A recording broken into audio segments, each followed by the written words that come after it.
plaisir de vous recevoir tous ce soir.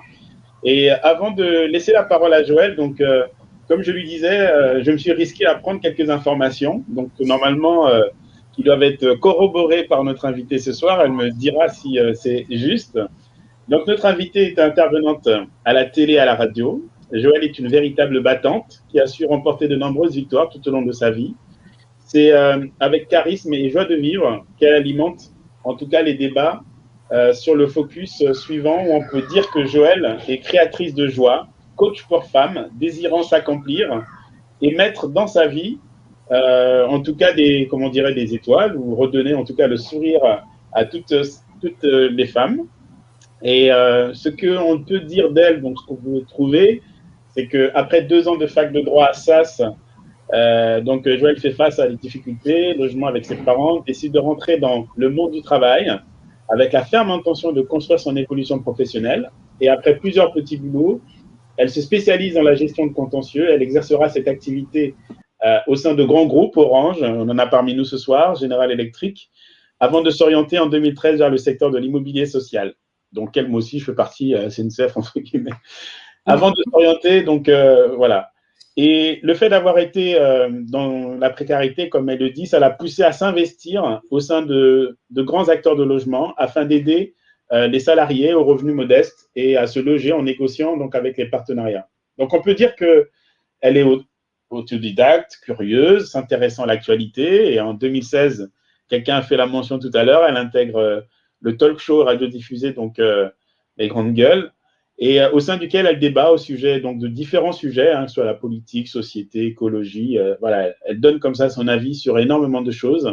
Combinant donc ces 2 activités professionnelles, elle suit en tout cas ses envies et son désir d'indépendance en créant et en lançant en juin de 2019 Suzanne, une marque de prêt-à-porter féminin.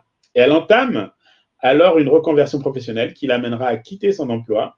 Donc maman et femme très active, souligne le trait, elle s'est dédiée au développement personnel pour gérer donc ses multiples facettes avec efficacité. C'est donc naturellement que cette femme, qui a souffert donc de timidité pendant très longtemps, choisit de coacher les femmes timides afin de les aider à prendre la parole et à s'affirmer dans leur milieu professionnel et personnel. Joëlle, j'en ai dit pas mal, mais bon. Ah oui, voilà. Je résumé toute ma vie. Et je te laisse maintenant nous dire tout ce que je n'ai pas dit. Il reste plus grand chose. Peut-être après ce que tu dis. Qu'est-ce que je peux dire de plus? Non, mais tout est dit. Je suis une très très grande autodidacte. Je suis une grosse bosseuse, c'est vrai. J'apprends énormément de choses par moi-même, même si j'ai suivi des études, quelques études, comme tu l'as quand même si bien signalé. Et oui, j'ai fait 2 ans de fac à SAS. Et voilà, il y a eu quand même des soucis. Je dirais que c'est 2 choses combinées. Des soucis familiaux, effectivement, financiers, qui ont fait que nous avons perdu notre logement avec mes parents. Et je viens d'une très grande famille, parce que j'ai 13 frères et sœurs. Donc, j'ai dû aller travailler. Et puis, je pense que moi-même, de toute façon, je suis vraiment une sorte de touche à tout. Et je suis quelqu'un qui m'ennuie très vite et qui fait beaucoup de choses à la fois. Donc, peut-être même que le système scolaire, peut-être que ne m'était pas adapté non plus, tel qu'il est fait, en tout cas en France, je pense. Donc, ceci entraînant cela, vous me retrouvez devant vous, en train de vous parler de timidité, parce que c'est vrai que c'est quelque chose dont j'ai énormément souffert, jusqu'à l'âge de mes 30 ans, en fait. J'ai fait ma carrière professionnelle, mais je dirais quand même que j'ai pas mal manqué d'opportunités à cause de ça, parce que malgré le fait que j'étais efficace dans mon travail, il n'y avait pas de souci, mais la possibilité ou la capacité à connecter avec les autres, à échanger, mais des choses très très très informelles, la pause déjeuner, le café, enfin tout ce qu'on fait au bureau. À ce point-là? Ah oui, c'était alors c'est très simple. C'était bonjour. Je tasse devant mon ordinateur, je travaille, à 17h, au revoir, et le lendemain, bonjour. Donc, ouais, c'était très, très, très compliqué, très compliqué. Et puis, c'est vrai qu'à l'âge de 30 ans, moi, j'ai fait beaucoup d'intérim, je suis passée par de grands groupes, que je rentrais en intérim avec d'autres collègues à moi qui rentraient comme moi et qui voyaient leur contrat, en tout cas temporaire, se pérenniser, se transformer en CDI, etc. Et moi, c'était pas mon cas. Et c'était pas le travail, c'était juste que on se projetait plus avec eux en fait parce qu'ils avaient cette capacité à créer des relations humaines. Ils étaient assez à l'aise dans le rapport humain. Donc au-delà même de bien travailler, il y avait aussi cette, je dirais, ce petit plus que j'avais pas. Et donc c'est quelque chose que j'ai décidé de combattre ou de régler, on va dire, par moi-même et que j'ai réussi, Dieu merci.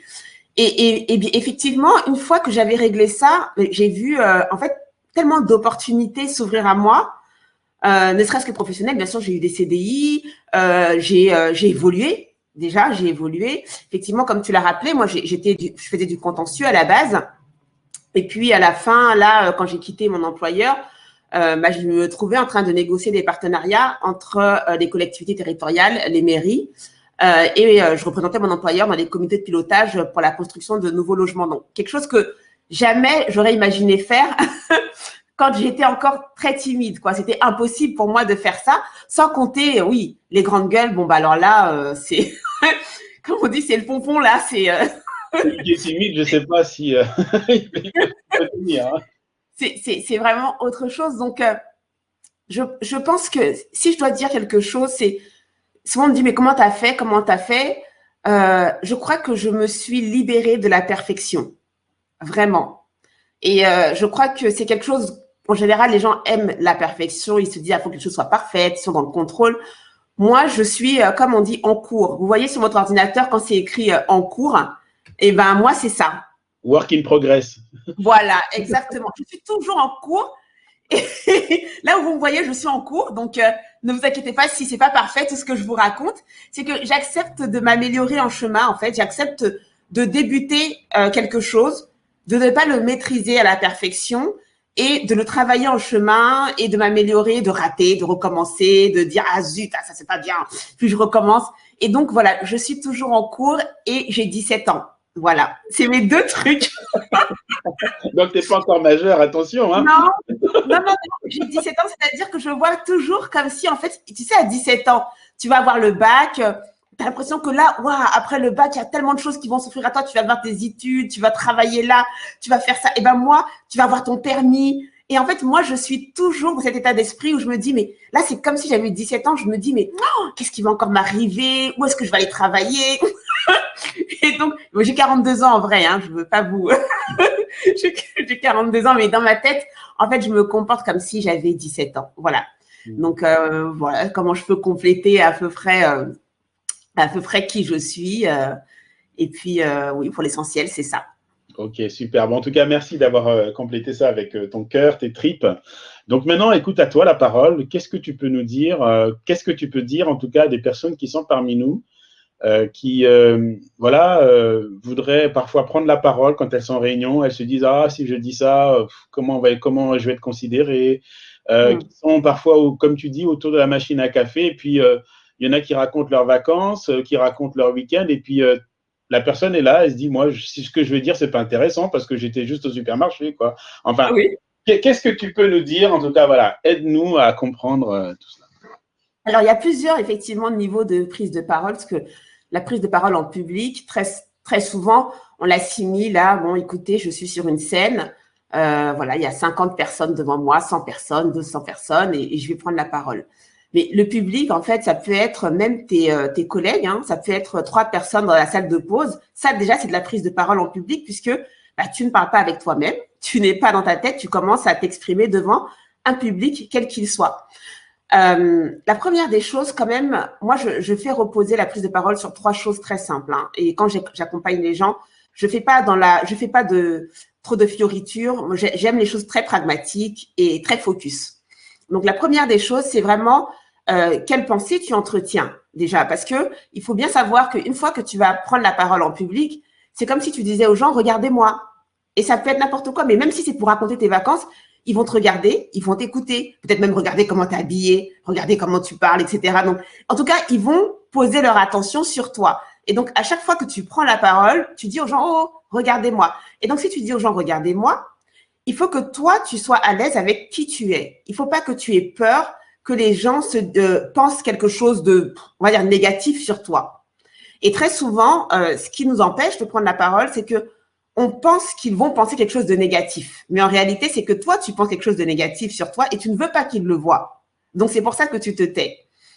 Alors, la chose que je peux dire sur ça, c'est déjà effectivement, il faut entretenir une pensée positive. Il faut connaître ses points forts, ses qualités. On a tous des défauts, mais plutôt marcher sur ses qualités et dire de toute façon, s'ils doivent voir quelque chose, c'est ça qu'ils verront. Ils ne verront rien d'autre que ce que je leur donne à manger, entre guillemets. C'est moi qui sers le plat. Donc, si je sers le plat, je suis censée savoir ce qu'ils mangent.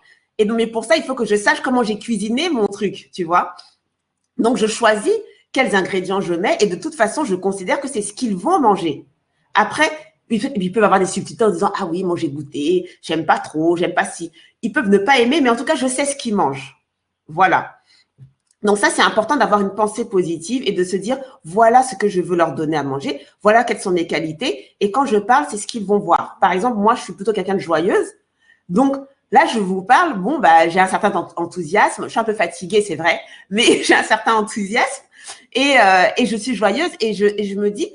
Quoi qu'ils pensent, ils vont me voir sourire. De toute façon, est-ce que je vais me poser la question de oui, mais qu'est-ce qu'ils vont penser? Non, je sais que vous allez me voir sourire. Maintenant, vous pouvez dire, ah, mais elle sourit trop. Ou alors, ah, moi, j'aime pas ça. Mais moi, je sais ce que vous voyez. Vous voyez quelqu'un qui sourit. Donc, il faut déjà savoir en penser, voilà ce que je suis et voilà ce que je veux que les gens voient. La deuxième chose que je peux vous dire, c'est d'être focus sur quelque chose et c'est certainement pas sur les résultats. Très souvent, les gens s'attachent beaucoup aux résultats. C'est-à-dire, je fais quelque chose, quel résultat ça doit donner? Je veux absolument que ça donne ce résultat. Si je n'ai pas ce résultat, alors soit je ne le fais pas, si je ne suis pas sûre d'avoir ce résultat, ou alors si je le fais et que je n'ai pas le résultat, j'en retire une certaine insatisfaction, avec même quelquefois de l'autodénigrement, ce qui va m'empêcher la prochaine fois de reprendre la parole et de m'affirmer comme je le souhaitais. Donc, la première chose, c'est de se dire pourquoi je suis là. Je suis en réunion. Pourquoi je suis là? Je suis là pour donner mon avis ou partager mes résultats ou poser une question. Je ne suis pas là pour que les gens applaudissent à ce que je vais dire. D'accord? Je suis là parce que mon rôle, c'est de partager mes idées, faire avancer le groupe. Ce n'est pas tellement qu'ils soient totalement d'accord avec ce que je vais dire. Et c'est très important parce que sinon, si on est très attaché aux résultats, alors soit on ne fait pas, parce qu'on se dit, ah, dis donc, j'aimerais dire ça, mais je crois qu'ils vont pas être d'accord. Je crois que non, ça va pas passer. Alors, je me tais. Mais ça, c'est complètement, ça tue en fait même votre évolution. Parce que qui vous dit qu'ils ne seront pas d'accord? Et même s'ils ne sont pas d'accord, peut-être qu'il y a quelqu'un dans l'assemblée qui va dire, tiens, cette personne-là, mais c'est intéressant ce qu'elle dit. C'est intéressant, creusons. Peut-être que les gens vont dire, ah non, je suis pas d'accord. Puis il y en a un qui va dire, si, attends, creusons un peu ce qu'elle dit. Donc, c'est important que les gens puissent voir ce que vous avez dans la tête parce que ils vont pas deviner ce que vous avez dans la tête. Et c'est avec ce que vous avez dans la tête qu'ils vont se projeter avec vous et peut-être vous faire évoluer ou vous proposer une opportunité ou autre, ou que même vous, en parlant, vous allez vous rendre compte que, mais dis donc, je suis pas si bête que ça. Dis donc, je pourrais proposer ça ou je pourrais envisager de faire telle ou telle chose, mais toute seule, en fait. Ou tout seul, pardon, je sais qu'il y a des messieurs, hein, excusez-moi. Ah non, mais quand même, hein, parité oblige. Hein. Non, mais je féminise tout, moi. Pardonnez-moi. Et donc, c'est très important d'être focus sur le pourquoi on est là.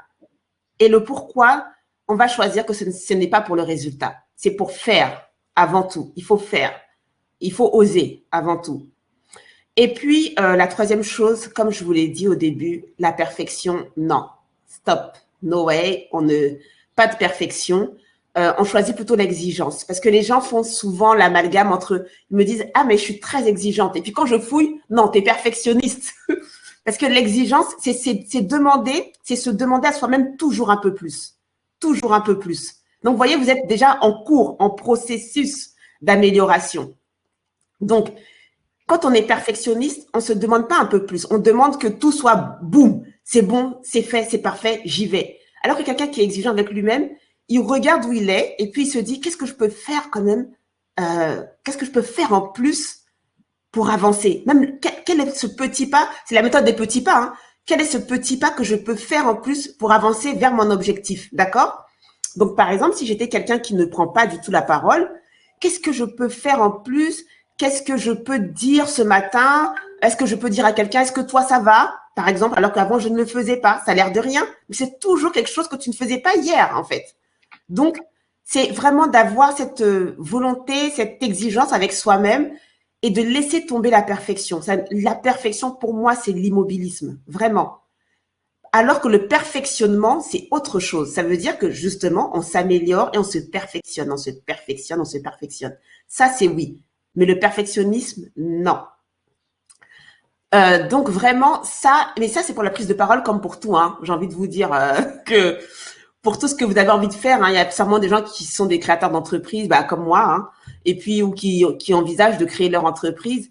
Et moi, je vous conseille de quitter l'endroit où vous êtes, de faire un pas et de choisir de vous améliorer en chemin en fonction des retours que vous aurez de votre produit. Si votre produit, c'est vous-même, comme moi, et ben du coup, de vous améliorer en fonction des retours qu'on va vous dire. Et puis de décoller, quoi, de décoller et d'avancer. Et je pense que ça, pour le coup, c'est vraiment, vraiment essentiel, pas que dans la prise de parole, mais pour tout. Donc, vraiment, la prise de parole repose pour moi sur ces trois choses. C'est action, action, action. Plus je parle, mieux je parle. Et quand je dis mieux, c'est pas tellement en termes de vocabulaire. C'est-à-dire qu'en général, on a tous un assez bon vocabulaire, on parle tous français ici, ça va. Quand je dis mieux, c'est en termes de fluidité, la façon dont les idées me viennent et dont je peux les exprimer assez facilement. Mon authenticité aussi, mon naturel, c'est très important parce que c'est ce qui vous rend identifiable. Si vous n'avez pas de naturel, les gens ne savent pas à quoi se raccrocher. C'est-à-dire que peut-être que vous voulez parler comme un tel ou comme un tel, mais ils sentent que c'est faux. On a besoin de savoir qui vous êtes, on a besoin de vous identifier, on a besoin de savoir que, ah oui, quand je suis avec Serge, moi je sais que Serge, quand il prend la parole ou quand il fait ça, c'est Serge. On sait que c'est Serge. Mais si on ne sait pas, les gens soit ils interprètent ça comme quelque chose de faux. Ils se disent, il a l'air faux, je ne sais pas trop. Ou comme quelque chose de sournois. Donc, c'est très important d'être authentique et d'être identifiable par ce moyen-là. C'est assez important. Donc, vraiment, l'authenticité, c'est un point, je mets beaucoup l'accent dessus parce que souvent, on essaie d'avoir des prises de parole qui sont assez formatées. On se dit, ah oui, il faut faire comme ça, faut se tenir comme ça, etc. Je vais mettre le ton comme ça, la voix. Je ne sais plus ma voix, mais je vais prendre la voix de quelqu'un. Non, gardez votre voix, gardez vos expressions, gardez votre naturel. C'est comme ça qu'on va savoir que c'est vous, en fait. Et qu'on ne va pas vous confondre avec Virginie ou avec Paul. C'est important. Et sur ce que tu me disais, justement, Dimitri, sur le côté un peu pause café, là, je vous dis, il faut apprendre à raconter votre journée. C'est un peu le storytelling. Vous devez apprendre à vous raconter.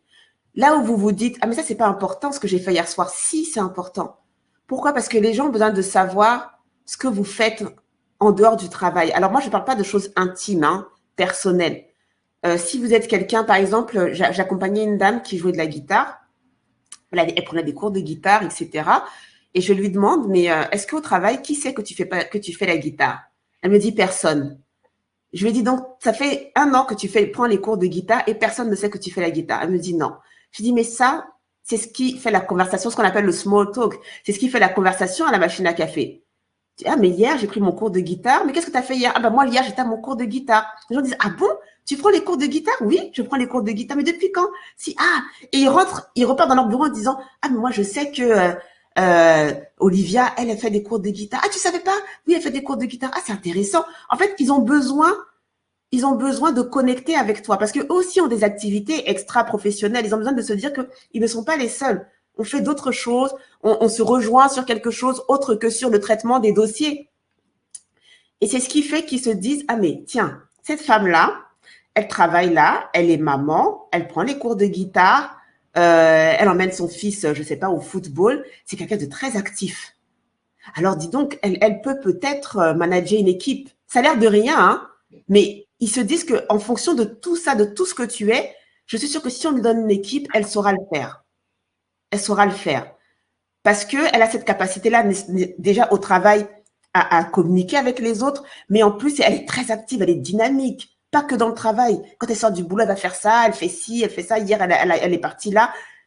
les gens se font tout un imaginaire autour de vous et c'est donc très important de communiquer sur soi, très important. Et les vacances, ce que vous avez mangé au petit déjeuner, ça a l'air de rien. La façon dont vous avez traîné dans les transports, le métro qui s'est arrêté pendant 15 minutes. Ah là là, c'était dur. C'était dur, mais malgré ça, tu arrives et tu es souriante au travail. Ils disent, ah, mais cette fille-là, mais dis donc, elle a eu des obstacles là sur le chemin, mais elle arrive, mais elle est toujours fraîche. Tu vois, donc, ils créent comme ça un imaginaire en disant, mais cette personne-là, elle est vraiment volontaire, elle fait pas la gueule, elle a eu tel problème, mais tu vois, c'est pas facile pour elle, mais pourtant, elle est là. C'est important. C'est important. Voilà. Ce que je peux vous dire sur ça, j'ai été un peu rapide parce que j'ai peur de dépasser les. Non, non, t'inquiète. Alors, il y a une question de Stéphane qui dit Oui. Joël, est-ce que tu n'accompagnes que les femmes? Non, oh, Stéphane. Mais c'est parce que très souvent, en fait, ce qui s'est passé, c'est qu'au début, je voulais accompagner que les femmes. Pourquoi? Parce qu'en fait, elles avaient une facilité, plus de facilité à dire qu'elles étaient timides, qu'elles avaient du mal à prendre la parole. Très souvent, la société fait peser beaucoup de choses sur les épaules des hommes, une sorte de virilité où il ne faut pas avouer ses failles. Donc, au début, j'ai pris le parti de je vais les accompagner, je vais les aider, etc. Mais finalement, en fait, il y a des hommes qui sont venus vers moi spontanément et qui m'ont dit, mais attends, est-ce que nous aussi, nan. Donc, non, maintenant, je fais tout. C'est mixte, hein. C'est mixte. J'accompagne aussi les hommes, même si c'est vrai que dans ma clientèle, j'ai quand même plus de femmes, mais j'accompagne les hommes aussi. J'ai quelques hommes. D'accord. Alors, ce que tu as dit tout à l'heure sur l'agilité, c'est-à-dire le fait de ne pas se considérer arriver à une position, c'est tout à fait juste. Et d'ailleurs, je dirais, c'est un terme qui est de plus en plus à la mode aujourd'hui, que l'on affuble même pour l'informatique, mais aussi pour les organisations humaines, même aussi dans le management. C'est-à-dire, il y a cette notion en fait, de toujours se réajuster en fait par rapport au moment présent et ne pas forcément, oui, avoir ne serait-ce que des objectifs, d'avoir une vision, mais ça nécessite, voilà, de pouvoir se recaler au fur et à mesure que le temps passe. Alors, j'aimerais aussi te dire que je suis en accord avec toi sur le côté de perfection parce que quand on est un sportif, par exemple, et quand on veut atteindre, je sais pas moi, on sait qu'il y a Usain Bolt qui court très très vite, mais le gars, il va dépasser le record du monde peut-être une fois dans sa vie ou deux fois.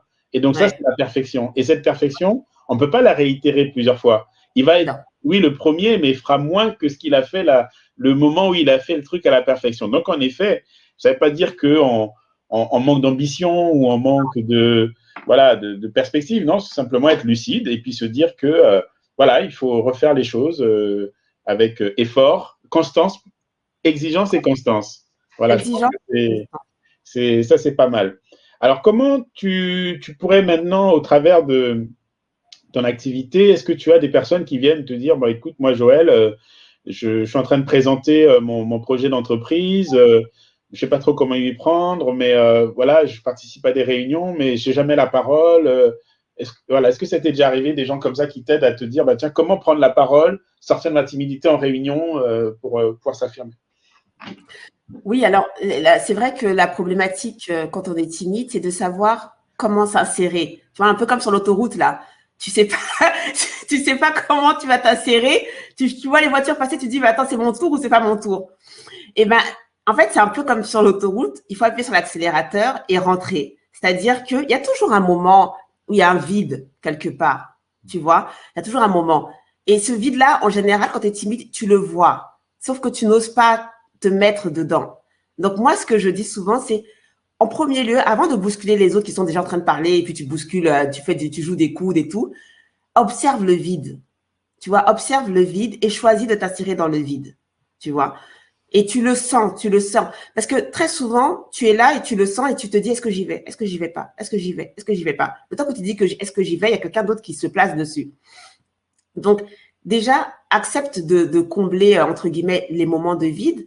Ensuite, effectivement, quand tu as fait ça, alors il se peut que quelquefois, la conversation est à bâton rompu, etc. Et que tu doives maintenant jouer des coudes, c'est-à-dire un peu hausser la voix et dire oui, mais alors, tu vois, un peu te hausser la voix. Mais très souvent, quand tu hausses un peu la voix, les gens se taisent. Tu vois, alors il ne s'agit pas d'hausser la voix pour aller crier sur les gens, c'est pas ça, mais même, ça peut être quelquefois, ce que je donne aussi comme conseil, c'est le corps. On oublie souvent la fonction du corps. il y a des personnes qui n'ont pas besoin d'hausser la voix. Elles vont juste hocher la tête, tu sais, et il y a quelqu'un dans l'assemblée qui va dire, mais toi, c'est comme si là, je vous voyais tous, il y a quelqu'un qui hoche la tête, je vais dire, ah, mais dis donc, alors, on dirait que tu veux dire quelque chose, tu vois. Et souvent, souvent les timides oublient d'utiliser leur corps. Ça peut être souvent comme ça, et tu as quelqu'un qui va dire oui. Et même toi, en faisant ça, tu manifestes déjà pour toi-même cette envie de t'insérer dans la conversation, tu vois. Donc, même s'il y a personne qui te dit oui, toi-même, à un moment, tu vas vouloir y aller parce que ton corps, il y a déjà un mouvement, une mécanique qui s'est enclenchée. Donc, moi, ce que je conseille, c'est vraiment soit d'observer les blancs ou soit de se servir de son corps, hocher la tête, marquer un peu le doute, tu vois. Même bouger la main. Il faut montrer qu'on est là. Et souvent, on oublie que le corps sert à ça aussi. Le corps sert à montrer je suis là, je suis là. Et soit pour les autres, soit même pour soi, envoyer à son cerveau le message que oh, je suis là, je commence à me réveiller, je peux parler. Voilà. Alors, il y a Nicole qui pose la question, comment parler de soi au travail tout en évitant d'être sujet de ragot? Ah, ça, c'est la peur. Alors, je crois vraiment. Alors, sujet de ragot, je pense on peut tous l'être. D'accord? Maintenant, comme je dis, tu sais ce que les gens ne peuvent pas savoir, lire dans ta tête ou bien dans ton quotidien ce qui se passe. Tu es le maître de ta communication. D'accord? Donc, c'est toi qui dois choisir ce dont tu veux parler. C'est-à-dire que si tu veux parler de, euh, de tes difficultés de maman, j'en sais rien, ou bien de tes activités extra-professionnelles, ça, c'est à toi de le faire. Maintenant, je crois qu'il faut accepter que les gens puissent derrière broder quelque chose dessus. D'accord? Tu peux pas maîtriser de bout en bout. Tu sais ce que toi, tu donnes aux gens. Maintenant, ils vont en faire quelque chose. D'accord? Et moi, ce que je dis souvent, c'est que tu as la possibilité de rectifier les choses. La prise de parole, c'est pas quelque chose de one shot. C'est quelque chose de continu. C'est-à-dire que tu peux dire un truc, les gens s'en emparent, ils en font quelque chose d'autre. Toi, tu peux revenir et dire que, mais non, attendez. Alors moi, je vous ai dit ça, vous avez fait autre chose de ça, c'est pas ce que je voulais dire. Tu vois? En fait, tu es le maître de ta communication et de ta personne. Tu peux rectifier comme tu veux. Tu peux aller dire que non, c'est pas ça que je voulais dire, c'est ça que je voulais dire. Donc, il faut pas voir la chose comme une fois, j'ai parlé une fois, j'ai dit ça, c'est terminé. Ouh là là. Non, j'ai dit ça, je sais ce que je veux dire de moi. Déjà, ça, c'est important. Et puis ensuite, une fois que je suis contente de ce que j'ai dit de moi, s'ils en font autre chose et que je suis au courant, j'ai la possibilité d'aller voir les gens et de dire, mais pardon, mais j'entends ça, ou bien tu dis ça, mais c'est pas ce que je voulais dire. Est-ce qu'il y a un souci? Est-ce que, voilà, ta parole, c'est la tienne, tu peux la renouveler autant de fois que tu veux, en fait. Alors, c'est vrai que dans le milieu politique, il y a une phrase qui dit souvent, c'est vérité d'un jour n'est pas forcément celle du lendemain. Non, carrément. Bah, de toute façon, on a vu en politique, hein. Tu vois, il se passe un truc très grave en termes de communication, tu te dis, mais la personne est foutue. Et puis, un an après, 2 ans après, tu la revois sur le devant de la scène, tu te dis, mais comment? Comment c'est possible? Parce qu'en fait, il y a des gens qui se travaillent à la communication, c'est pour dire qu'une communication se rattrape, et il faut avoir en tête que je suis le maître de mon image, je suis le maître de ma communication, et c'est moi qui sers les plats. C'est moi le chef du restaurant, c'est moi qui sers les plats. Et si le plat que j'ai servi, finalement, bon, c'était pas trop ça, eh ben, je vais retravailler, je vais en servir un autre. C'est pas grave. Voilà. Alors, il y a Karine qui pose la question. Alors, je ne sais pas qu'est-ce que tu as voulu. Qui de la sophrologie ou quid, peut-être de la sophrologie, pour aider dans la préparation d'une prise de parole en public? Est-ce que ça t'arrive de le faire? Alors, moi, personnellement, non. Alors, je sais qu'il y a beaucoup de gens qui le font. Il y a des personnes qui sont venues me voir et qui m'ont dit, quand je leur demande qu'est-ce que vous avez déjà essayé, par exemple, ils me disent la sophrologie, etc. Alors, moi, je crois que la sophrologie, ça aide pour une prise de parole ponctuelle. C'est-à-dire, j'ai une grosse prise de parole à faire, une réunion animée, voilà, une prise de parole un peu, comme je dis, très formelle. Alors, je crois que oui, ça, c'est quelque chose qui peut aider à faire baisser le stress, à détendre, etc. Mais un peu comme la préparation mentale, la visualisation. Maintenant, quand on a vraiment un souci de timidité, c'est-à-dire vraiment une des difficultés à parler au quotidien, alors je crois que l'efficacité est un peu moindre sur ça. Parce que la timidité répond à autre chose. Elle répond pas tellement à du stress, elle répond à une peur. Elle a peur d'être jugée ou la peur d'être rejetée. Et ça, même si tu n'as pas beaucoup de stress, en fait, cette peur-là peut rester. Donc, c'est pour ça qu'il faut, entre guillemets, traiter cette peur. Et c'est pour ça que je parlais au début, en fait, de la pensée. Si tu as peur d'être jugé, c'est que tu penses qu'on va te juger de telle ou telle manière. Pourquoi tu penses qu'on peut te juger de telle ou telle manière? C'est que tu penses quelque chose de toi, sur ton propre parcours, sur peut-être l'image que tu penses dégager, etc. Donc, il faut aller traiter cette chose-là, en fait. Il faut aller résoudre cette chose-là parce que la timidité, vraiment, ça répond à cette peur-là. J'ai peur d'être jugée ou j'ai peur d'être rejetée si je parle. Donc, ouais, la sophrologie, moi, je crois que ça aide, mais ça aide pour une grosse prise de parole, pour quelque chose de plus formel, devant un auditoire, etc. Comme tout à fait, comme la préparation mentale. Par contre, sur la timidité, ce qui est vraiment dans le quotidien, je crois que c'est un peu moins efficace, en tout cas de ce que j'ai pu observer et les retours que j'ai eus des personnes qui l'ont déjà fait avant de venir me voir, en fait. D'accord. Alors, juste pour revenir, tu venais de dire un terme qui vient de justement m'aider à compléter ce que je cherchais tout à l'heure en parlant de perfection, et je pense que ça peut aider aussi les autres. Alors ça, c'est juste un petit feedback sur mes cours de management. La perfection, en fait, est le stade 4 quand tu regardes des objectifs à atteindre, parce que au départ, ça commence avec l'efficacité. Ensuite, tu as l'efficience. Après, tu as l'excellence.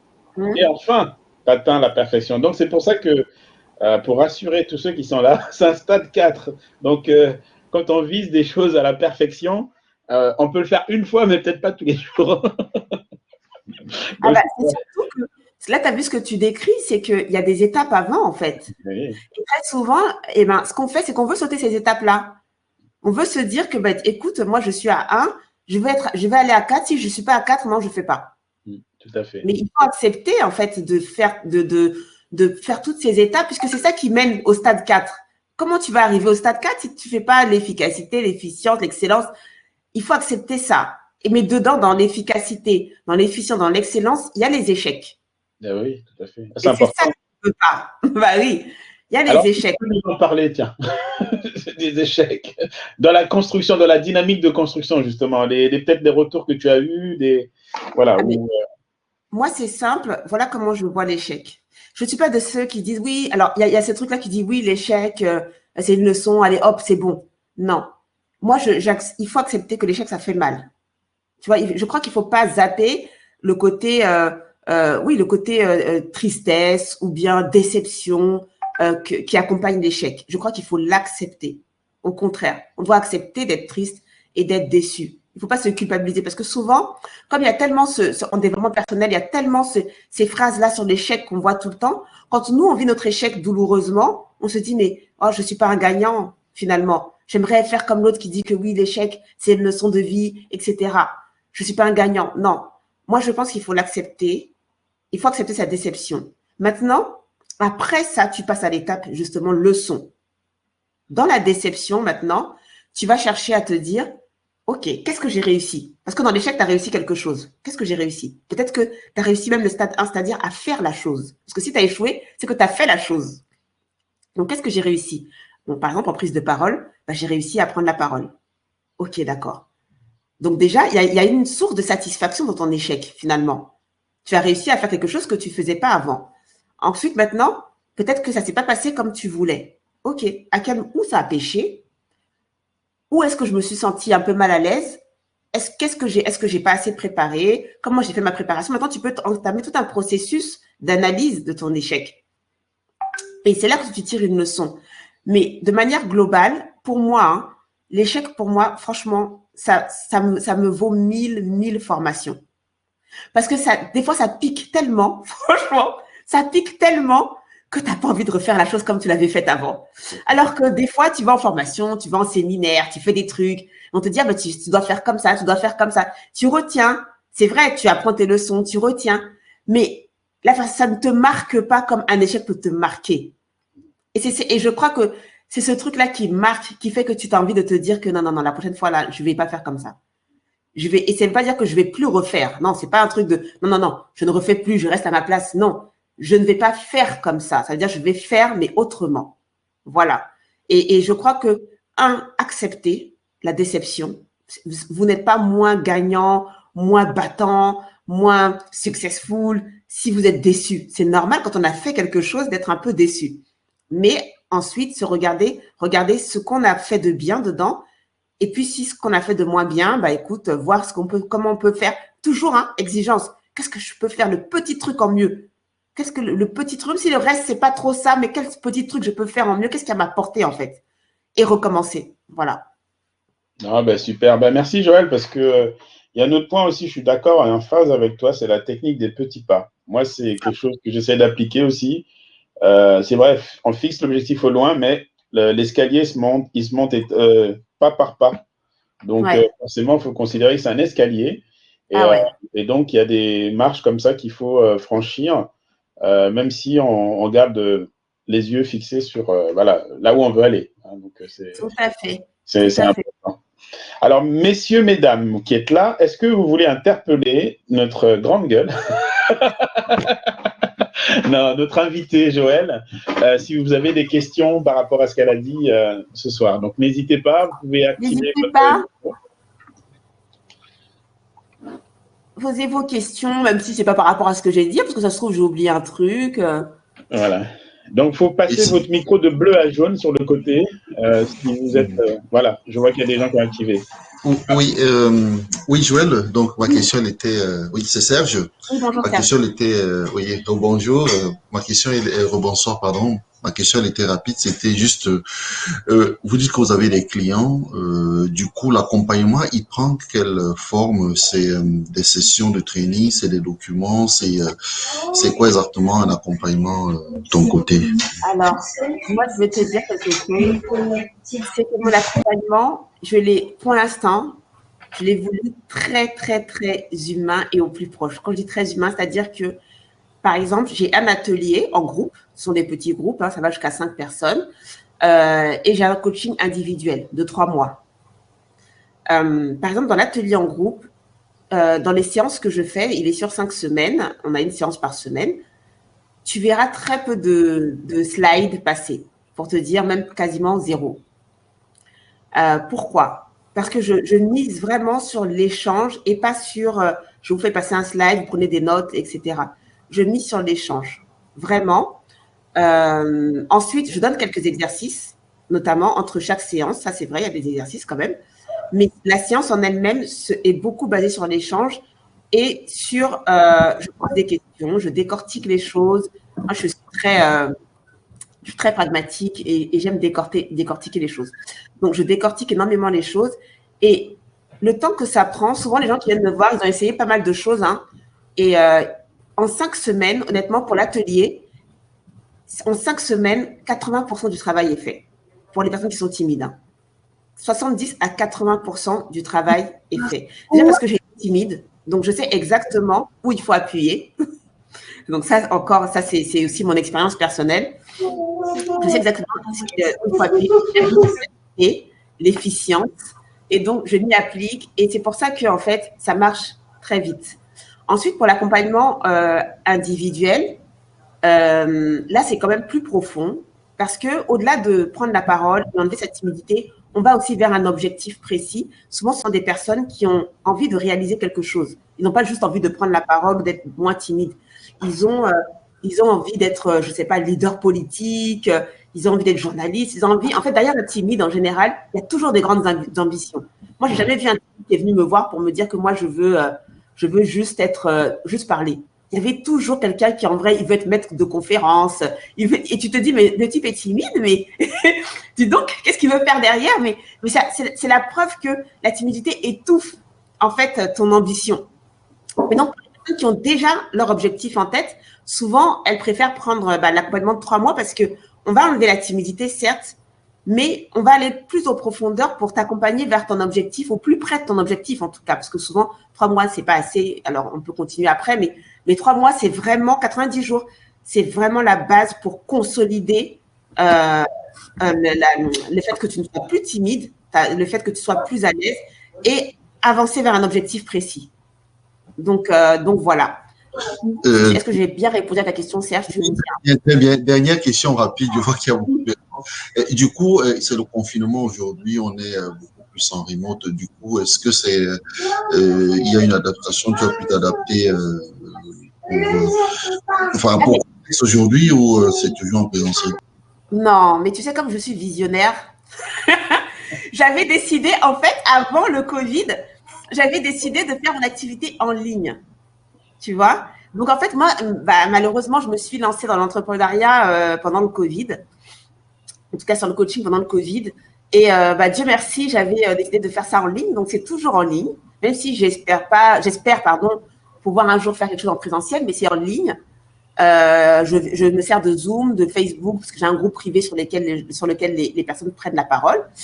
Et puis WhatsApp, voilà. Et jusqu'ici, franchement, c'est efficace comme ça. D'ailleurs, les gens, des fois, ils sont un peu sceptiques. Ils disent, ouais, mais c'est en ligne. Mais finalement, je dis, tu vas voir, c'est en ligne, mais tu auras l'impression qu'on est ensemble tous les jours parce qu'en fait, moi, une fois qu'on part ensemble, je suis une coach très, très présente. Je suis très présente, pas que pendant les séances, entre les séances, parce qu'entre les séances, il faut faire de la prise de parole. Et je fais parler beaucoup les gens. donc, il faut que je sois là, il faut que je regarde, il faut que je décortique. Donc, j'accompagne vraiment les gens et je trouve que la visioconférence jusqu'ici est très, très, très efficace. Merci Serge. Quelqu'un d'autre? Oui, rebonsoir Joël. Oui, bonsoir les amis. Voilà, moi je voulais juste revenir par rapport aux activités extra-professionnelles. Moi, si je prends par exemple mon cas, oui. Je t'avoue sincèrement que j'ai du mal. Oui. Je ne sais pas si j'ai du mal ou j'ai fait le choix de ne pas parler de mes activités professionnelles, non, extra-professionnelles au travail. Tout simplement parce que j'avais observé autour de moi ceux qui ont osé parler de leurs activités extra-professionnelles. Par exemple, ceux qui occupent des postes au niveau de la commune. Quand on leur demande un travail à faire, s'ils ne répondent pas dans les demi-heures qui suivent, « Ah, mais vous savez, hein, elle est très occupée hein, par ses activités. Ah, mais vous voyez, on a envoyé le mail hier, elle n'a pas répondu, tu te rends compte ?» Voilà, ça bavarde beaucoup. Et du coup, moi, en observant, du coup, ça m'a mis un frein. Donc, ce qui fait que quand je parle de mes activités extra-professionnelles, je choisis les personnes à qui je me confie. Mais sinon, je ne viens pas aujourd'hui dire, ben, tiens, j'ai ça à faire, j'ai ma journée Connecting Day. Personne ne sait. Voilà. Donc, comment agir par rapport à ça? Est-ce que c'est la bonne attitude que j'ai ou pas? Voilà.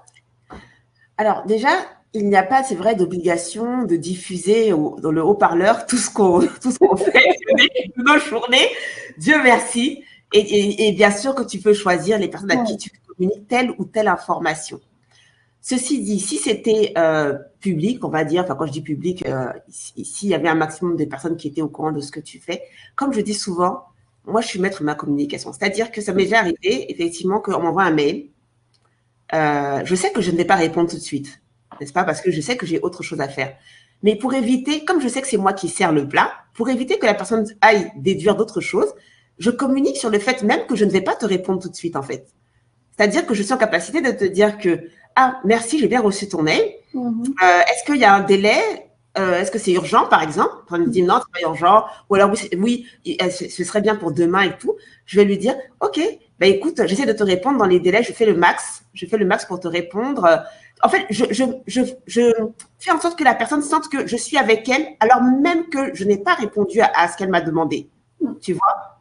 C'est très important parce que la personne, quelque part, ce dont elle a besoin de sentir que elle t'a demandé que tu es là. D'accord? Tu n'as pas encore traité, je veux dire, la tâche en elle-même, mais elle a besoin de savoir que, entre guillemets, comme on dit, tu la calcules. Tu vois, que tu es là.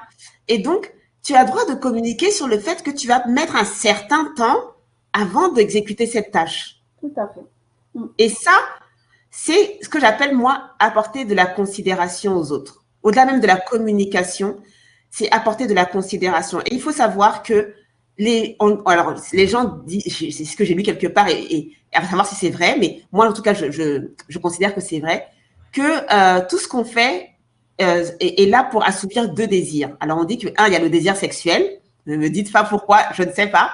le désir sexuel. Et le deuxième, c'est le désir d'importance. D'accord?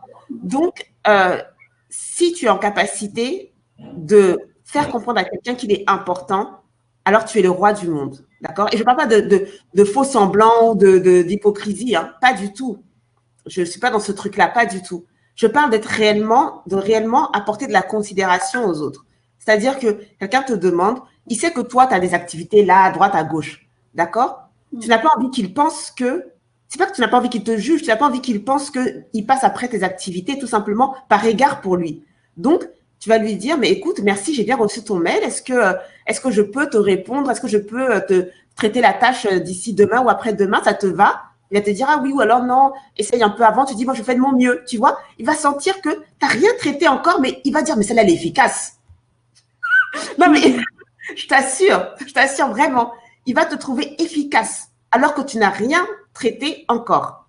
Parce que tu es réactive, en fait. C'est ce qu'on appelle, oui, être réactive. Et la réactivité fait partie de ton efficacité. Ok. Oui, Bonsoir. bonsoir. Bonsoir. Bonsoir, c'est Élie. Salut Elie. Merci. Salut Dimitri. On Donc, discute. merci pour la présentation donc, et le parcours donc, que vous avez eu, donc, qui me semble, comment dire, un très beau parcours. Merci. Donc, moi, ma question, donc, elle repose, donc, est-ce que vous faites des accompagnements également donc, pour les enfants ou est-ce que c'est uniquement pour, je dirais, les adultes?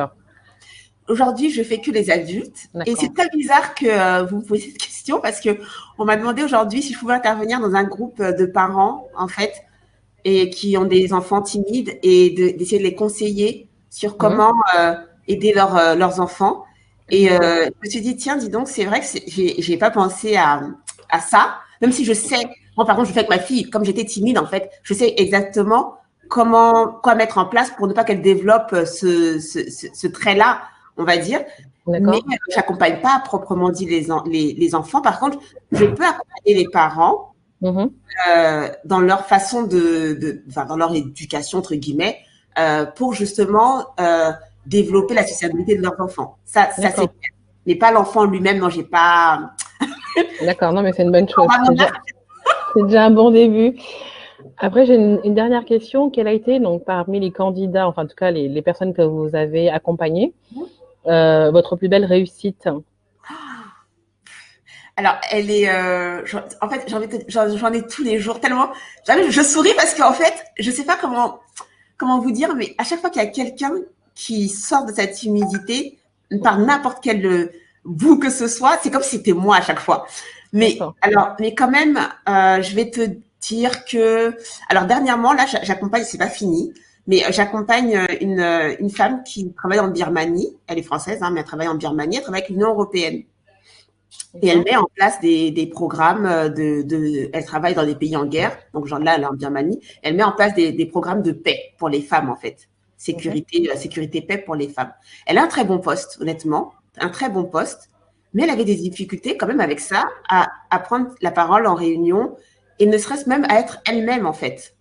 Et je crois que ma plus belle réussite, c'est quoi? C'est à chaque fois que… Bon, déjà, elle a réussi. On est en milieu de parcours et elle réussit déjà à prendre la parole et tout. Donc, elle est hyper ravie. Et puis, elle m'a appelé la dernière fois en pleurant parce qu'elle dit, je ne me rends pas compte, j'ai pris la parole, c'était fluide, c'était net, c'était… Et ma plus grande réussite, c'est à chaque fois que je me rends compte que la personne qui est timide est en dessous du niveau auquel elle devrait être. Et ça, c'est beaucoup de timide. Parce qu'en fait, la timidité, comme elle étouffe ton ambition, même si tu as un très bon poste, tu es encore en dessous du poste que tu devrais occuper si tu n'étais pas timide. Et là, en fait, sa mission à l'Union européenne se termine et elle m'a dit, écoute, j'envisageais depuis longtemps et je n'osais pas briguer un poste à l'ONU, postuler à un poste à l'ONU pour des politiques gouvernementales, etc. Donc, quelque chose d'un peu plus haut. Et elle m'a dit, bah là, je vais le faire, en fait. Et ça, à chaque fois que j'ai ça, franchement, je suis… pour moi, c'est ma réussite. À chaque fois que la personne comprend qu'en fait, en réalité, elle est en dessous de son niveau et que maintenant qu'elle prend la parole, que ce qu'elle transmet comme idée est fluide. Et du coup, comme c'est fluide, on lui renvoie que « Ah, mais c'est génial ce que tu as dit, c'est fluide. Ah, mais dis donc, Et du coup, elle se voit, elle se dit, mais attends, mais je pourrais faire plus, en fait. Et du coup, ça, c'est, franchement, ça, c'est ma vie. Et du coup, comme on est en milieu de parcours, là, on est en milieu on a 3 mois, donc on est à 1 mois et demi, bah, je vais l'accompagner vers ça et tout, etc. Et moi, pour moi, c'est le Saint Graal, quoi. C'est le top. Merci beaucoup. De rien. Bon courage pour ce que vous faites. Merci. Bah, en tout cas, tu pourras compléter dans ta palette d'offres de services les enfants, les adolescents. Ou je crois qu'il y a une piste là, hein, tu vois. Il y a une fille, ça fait 2 fois là. Ça, c'est un signe de Dieu. Il m'envoie un signe là. Ton développement, et tu vois, tu as encore de la marge. Il y a Maureen qui t'envoie un bon tuyau là d'ailleurs. Bonsoir Joël. Oui. Il y a une école qui s'appelle Clé 6 Junior qui aurait besoin de voir. Enfin, il y a des ateliers donc pour les parents, enfants, pour l'entrepreneuriat. Donc voilà le lien, mais de toute façon, je vous mettrai en contact avec Maureen parce qu'il y a un sujet dont on va parler. Maureen, tu veux peut-être prendre la parole? Non? Oui, non? Non, merci. D'accord, ok. Bon, elle a donné l'information, donc voilà, c'est un bon plan, en effet, pour pouvoir trouver, comme ça, je pense, une œuvre, en tout cas, qui est en attente, je crois, de ce genre de prestations que tu présentes. Oui, d'accord. Je vais noter. À moins que tu m'envoies le lien après. Oui, je vais t'envoyer. Oui, tu m'envoies. D'accord. Est-ce qu'il y a d'autres questions? Moi, je voulais juste rajouter pour les parents qui ont des enfants timides, c'est aussi bien aussi de faire recours au cours de théâtre. Ça aide aussi à vaincre la timidité pour les enfants. Ça aide énormément, les cours de théâtre. Sinon, dans votre quotidien, honnêtement, il y a un truc tout simple. C'est faites parler votre enfant. Faites parler votre enfant de tout et de rien. En fait, laissez-le s'exprimer. Quand je dis faites parler, c'est pas forcément, mais laissez-le s'exprimer. C'est-à-dire que souvent, bon, moi, j'ai eu une éducation très autoritaire, très autoritaire, gentille, mais mon papa était assez autoritaire. Voilà, mes parents sont originaires de la Côte d'Ivoire et on a eu une éducation qui est issue de la Côte d'Ivoire très clairement. Donc c'est avec des très hiérarchisé, le respect des aînés, etc. Ce qui est peut-être des fois, de temps en temps, ça peut favoriser une certaine timidité parce qu'en fait, on te demande de t'exprimer dans un certain cadre. On te demande très rarement ton avis. Il ne faut pas mentir, je veux dire. Il ne m'a pas tellement demandé mon avis. On t'impose beaucoup les choses. Et moi, alors, j'ai repris un peu mon éducation avec ma fille, effectivement, mais je suis plus large dans le sens où je lui demande d'exprimer même ses désaccords. Pourquoi? En fait, je lui demande toujours pourquoi tu n'es pas d'accord. Je l'encourage à développer son idée, développer sa pensée, même si des fois, ça m'énerve, ça me pique ce qu'elle est en train de me raconter. J'ai envie de reprendre un peu les habits de mon père et de lui dire, voilà, ça suffit, là, va te coucher, ça me fatigue. Mais je me force, en fait, à chaque fois que je me rappelle, je me dis, non, il faut qu'elle s'exprime quand même. Donc, je lui dis, pourquoi tu n'es pas d'accord? Dis-moi, qu'est-ce que tu ressens? Elle va me dire, oui, je ressens ça. En fait, je lui apprends même à mettre des mots sur ses émotions, sur son ressenti. Développe, pourquoi tu fais ça? Pourquoi tu me dis ça? Et pourquoi? Je la pousse pour que justement, elle aille dans cette fluidité de développer le fond de sa pensée. Et donc, c'est des choses assez simples. Faites-le parler, laissez-le s'exprimer. Alors, dans un cadre, moi, ce que je lui demande, c'est le respect. Ça, c'est clair et net. Et souvent, quand elle déborde, je lui dis pas, t'as débordé, tu es puni. Je lui dis, comment tu peux me dire cette chose-là autrement? Trouve-moi un autre mot. Je veux que tu le dises autrement. Tu vois? Et tant qu'elle ne me trouve pas le autrement, là, on est assis là toutes les deux. donc vraiment, je cherche vraiment à ce qu'elle puisse dire ce qu'elle pense, ce qu'elle ressent, qu'elle se sente légitime à penser ça. Et si c'est pas respectueux, avant de la punir, je lui demande de me trouver soit un autre mot, un synonyme. Reformule-moi ça. Ça, c'est du langage familier. Mets-moi ça en courant. Donc, voilà. Ouais. Ah, très bien, super. Merci en tout cas pour tout ça. Avant de nous quitter, puisque je vois que tout le monde est timide et que, alors que normalement, ça devrait tous nous ouvrir à poser des questions, mais je pense que l'intervention a été brillante et ça a permis en tout cas à chacun merci. Des tips. Alors oui, il y avait Stéphane qui posait, j'ai zappé sa question, il parlait de, voilà, Joël, est-ce que tu as des tips pour les enfants timides? Donc, ça rejoint, tu vois, l'intervention d'Élie. Comme quoi, il y a vraiment un petit sujet là. Tu as un petit créneau là à développer. Il y a des choses comme le sport, par exemple. voilà, encourager les activités collectives, voilà, du sport, tout ce qui peut être dans le collectif. Ça, c'est important. Maintenant, il faut aussi voir, quelquefois, des enfants ont leurs particularités et on les force justement à rentrer dans un certain moule. Tu vois, par exemple, un enfant qui est plutôt introverti n'est pas timide, hein. Introverti, parce que les gens font des fois l'amalgame, enfin en tout cas, ils mettent ça dans le même pot, mais c'est pas du tout la même chose. Un introverti, c'est quelqu'un qui est plutôt dans l'introspection, qui n'aime pas trop être stimulé par la foule, etc. Par contre, s'il doit parler, il peut parler tranquillement, sans peur. Il peut dire ce qu'il pense, donner son avis, sans avoir peur d'être jugé. Mais c'est quelqu'un plutôt qui va aimer les environnements calmes. Il n'a pas besoin d'être avec 10 000 amis, etc. Il va choisir ses amis. Par contre, le timide, lui, il a peur de parler, réellement. Réellement. Donc, c'est pas la même chose. Donc, des fois, les enfants sont introvertis et on les force, entre guillemets, à aller avec du monde. Allez, vas-y, hein. Je crois que ça peut créer même là une timidité parce qu'il va se trouver en décalage avec l'endroit dans lequel il se trouve ou avec les personnes avec lesquelles il se trouve. Je crois qu'il faut sentir son enfant et respecter ce qu'il est, mais en tout cas à la maison, lui donner l'occasion de s'exprimer. Et s'exprimer, c'est pas que la parole, ça peut être artistique, ça peut être autre chose. Exprimer ce qu'il est. Plus il va s'exprimer dans ce qu'il est, moins il aura de chances de développer de la timidité et d'avoir peur des autres et du jugement des autres. Ah, très bien, bah, merci en tout cas Joël. Alors avant de conclure, j'aimerais justement partager un point commun que nous avons. J'ai découvert il y a quelque temps, tu es intervenu dans une association ivoirienne. Oui. Et je suis en train de diffuser donc là le petit flyer qu'on a mis en place puisque nous sommes partenaires de cette association. Et Maureen est marraine de cette opération chez ADRNS, parce que c'est la vice-présidente de la partie ADRNS for the Child. Et donc, en fait, cette opération consiste à nous aider à collecter 200 kits d'hygiène pour les jeunes filles de la Côte d'Ivoire. Donc, cette opération a commencé le 3 février jusqu'au 8 mars. Et après, donc, on enverra ces kits à Abidjan, donc chez Happy Moms, qui est notre association partenaire. Donc, voilà, on voulait comme ça vous partager ce défi. Et si autour de vous, vous pouvez faire circuler l'information. Moi, j'ai demandé à ma fille, avec ses copines, de faire un petit challenge là, puisqu'elles aiment bien échanger. Donc, je lui ai dit, bah, tiens, essaye de faire un truc là, avec ça.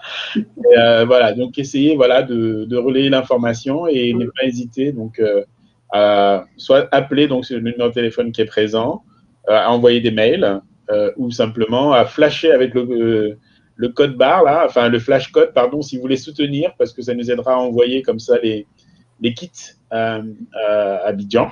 Donc voilà, une opération qu'on fait dans le cadre d'aider comme ça les adolescentes qui sont en Côte d'Ivoire. Donc on est en partenariat avec Happy Moms qui fait déjà ce genre de collecte. Et donc on voulait justement s'associer à elle pour relayer l'information de manière beaucoup plus large. Voilà. Donc tu as été avec Happy Moms. Oui.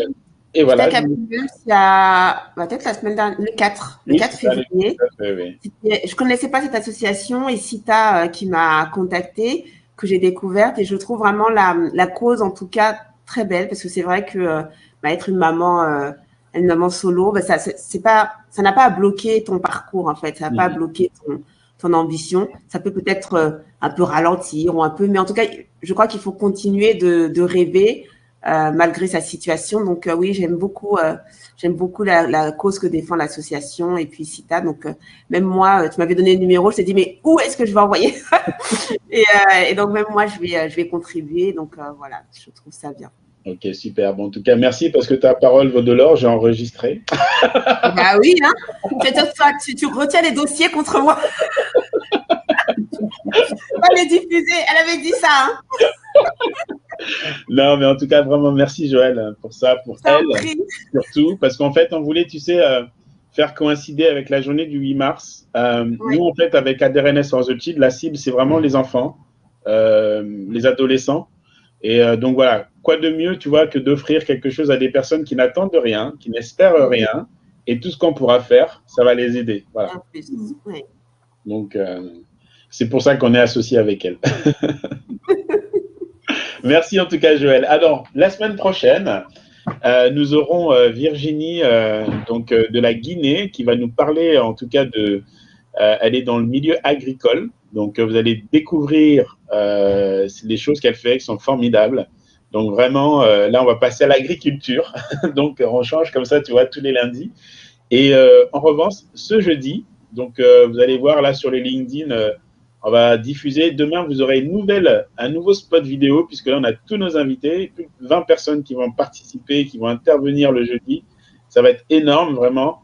On vous invite vraiment à vous connecter où que vous soyez. C'est fait pour, justement. On s'est dit aujourd'hui, vous savez, c'est compliqué de se déplacer. Les aéroports sont fermés.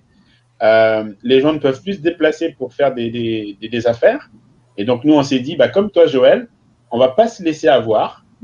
On le fait en virtuel, 100% virtuel, et on arrive comme ça à connecter énormément de patrons du Sénégal. Et comme ça, tu vois, ça permet à tous ceux qui sont en affaires de pouvoir rencontrer des chefs d'entreprise et de pouvoir continuer à développer les affaires. Donc, il n'y a pas de limite. Donc, on continue, nous. Et c'est pour ça que tous les mois, donc on fait un pays différent. Le mois prochain, au Rwanda, après on fera le Maroc, après le Ghana, et on finira avec l'Éthiopie au mois de juin.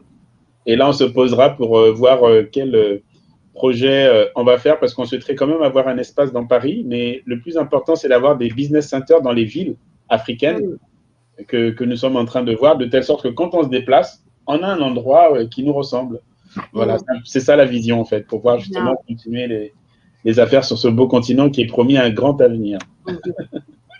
Voilà. Merci à tous. Joël, je te laisse le mot de la fin et puis donc on va pouvoir se séparer. Bah, écoutez, je vous dirais, qu'est-ce que je peux vous dire? Je vous dirais, croyez en vos rêves. Ça a l'air nul, mais ça ne l'est pas.